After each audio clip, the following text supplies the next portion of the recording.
Grabe, hindi na nga ba kinaya ito, no? So, Edu, awang-awa kay Rab. So, dapat lamang ba, no, na magpaliwanag si Kalingap Rab sa mga paratang nga po sa kanya ng dati po niyang tauhan, which is, hindi naman po iba sa kanya, dahil kadugo din po niya, ano, yung sumisira po sa kanya.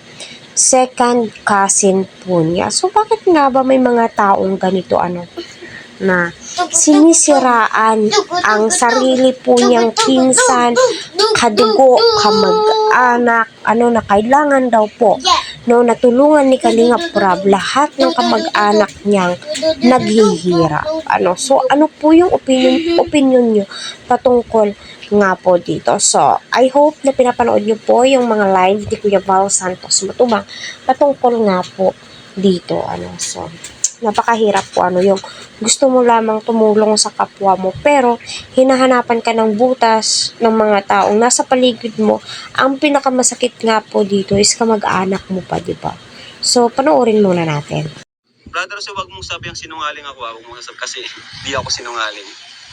Kaya kung wala kang mairebat, wag yung ay sinungaling yan. Hindi po, di na po valid yung ano na yan, no. Nasasabihan mo kung sinungaling. Kasi unang-una ayaw ko rin sa sinungaling. Mas pipiliin ko pang tanggapin ang pagkakamali ko kaysa magsinungaling ako sa hindi ko ginawa. Ano? Kaya yun, ang dami kong kumbaga adjustment na ginawa para siyempre matulungan siya para kasi may baby po, may anak. Ano? Kaya ayun, yun nga halos sorry na magselo sila tingnan mo si Kalingap, si Supermac, di ko pa po napapabahayan. Ngayon ko pa lang siya papabahayan. No? Pero ikaw, simula pa lang, ang dami ko ng kumbaga advantage o benepisyo na binigay sa'yo. Pero bandang huli, ganito lang palang gagawin mo. Ano? Okay na tahimik na sana Wala na Ito pa yung kapatid mo, may utang pa sa akin. Ngayon, hindi ko na siningil. 50,000, naghiram ka sa akin. Para pang start ng negosyo ng kapatid mo. Pero nagbayad, siguro nasa 10K, 15K pa lang nababayad. Sabi ko magbayad kung kailan niya makakabayad. Pero ngayon, nalugi negosyo, okay na. Kinalimutan ko na, okay na yun. Tulong ko na lang yun.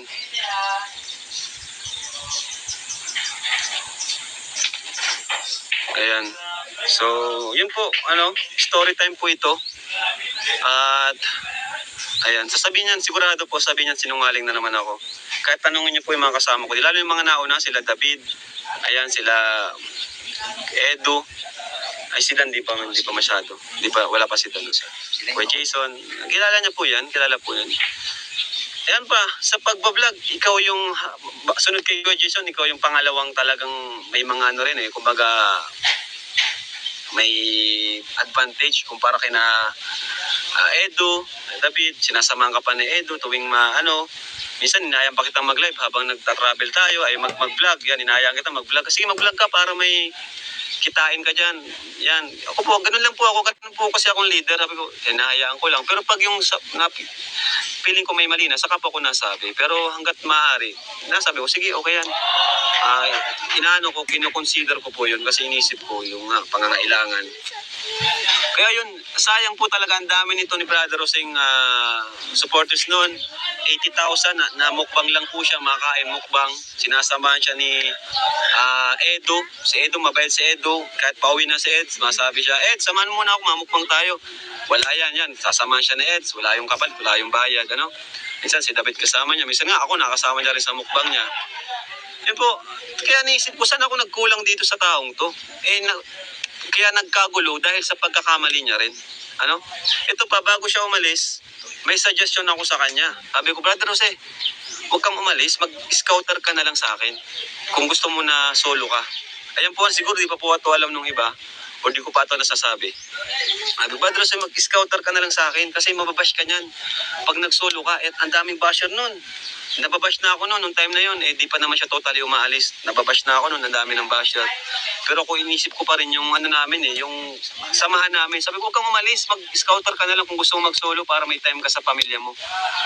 Pero ito yung sinabi niya, no? Tapos nabanggit sa akin na ni Ian napanood niya. Ang sabi daw, parang binabaan ko daw yung ranggo kung gagawin siyang scouter. Bira, kailan nagkaroon ng ranggo dito sa, ano? Walang ranking. Walang ranking dito sa Kalingap. Ano? Tulong-tulong, sama-sama. Yun po, halos lahat po ng ano, binigay ko sa kanya ng ikabubuting option na desisyon sa kanya. Pero hindi, yun po kasi, matigas po kasi ng ulo. Hindi niya ako sinunod. Yun po ang problema sa kanya, matigas po talaga ang ulo.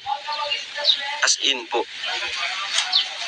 Kaya nung una po talaga, nung bago ko tanggapin, nagdadalawang isip na rin talaga ako nun.